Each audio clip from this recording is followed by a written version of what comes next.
Hey guys, so FARTHING. Sure you haven't been able to escape him this week. He's the ex-soldier in Afghanistan who ran an animal sanctuary, and he was trying all week to get himself, his staff and his animals out of Afghanistan. This leaked voicemail message has come to light. Now this voicemail message was apparently for a guy called Peter Quentin, who works very closely with Ben Wallace, and basically in this voicemail message FARTHING is not holding back. It's got quite a lot of expletives in it that have been bleeped out, and he's sounding quite angry and almost kind of threatening, basically telling these guys, look, you need to give me the specific ISAF number, which is a special number you can get for soldiers, means they can charter a plane and get out of an emergency situation, which of course he's in. So without further ado, let me just play you the leaked message so you can hear it for yourselves. Hey, I just found out that it's you blocking me getting this flight out of Afghanistan for my staff and the animals. So here's the deal, buddy.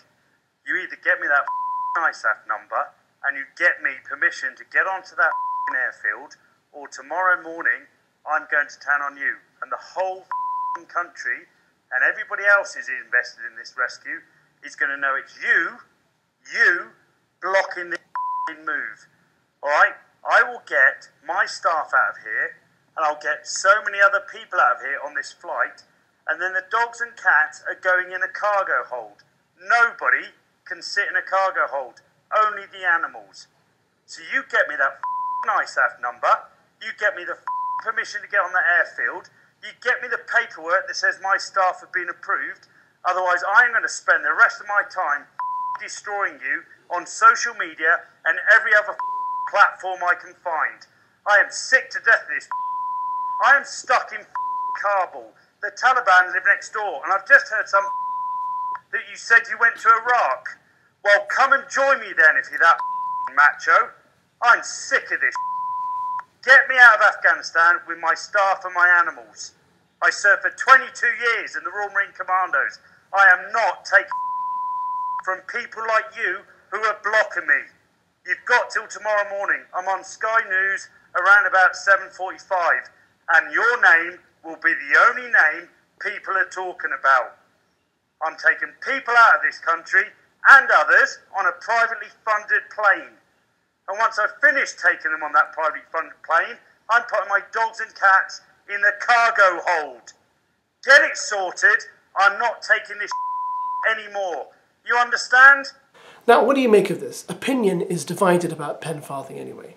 Some people are saying, look, we understand we rescued the guy, but why did we rescue his animals when we should have been rescuing people instead of animals? Which I completely understand. We're in an emergency situation here, a chaotic, desperate situation, and people should come before animals. I completely get that.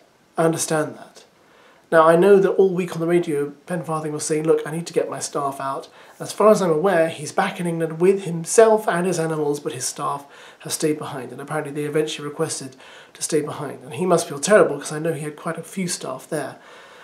On the other flip side of the coin, I'm like, well, I'm not surprised he's so desperate in this message, because he said the Taliban were next door. I remember a report earlier in the week where he said, look, I can see them, they're next door, they've got guns, they're taking over something next door. So basically, the Taliban were his neighbours, and I guess he was very concerned that at any moment they were going to switch, which they would have done, and they probably would have ended up killing him, his staff and his animals anyway.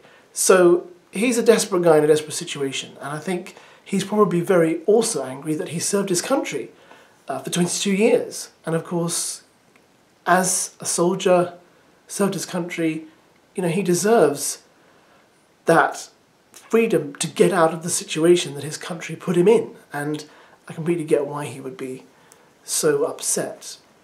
But apparently there's an investigation that's been launched into this, because they're saying, well, it's threatening, it's, you know, he shouldn't be talking like this, blah, blah, blah. But, you know, it's war, isn't it? It's war, the fog of war.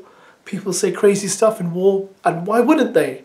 Because it's war, and they could lose their lives, people's lives are being lost. I mean, there's been horrible things happening all week at Kabul airport, and I don't know what to make of this, but, you know, I kind of get why he's cross, I get why he would use expletives, I get why he's angry, and, you know, also miffed that the government doesn't seem to be doing anything to help him out. So I see it from both sides of the fence. I'm glad he's back, but I do think it's a shame his staff are not.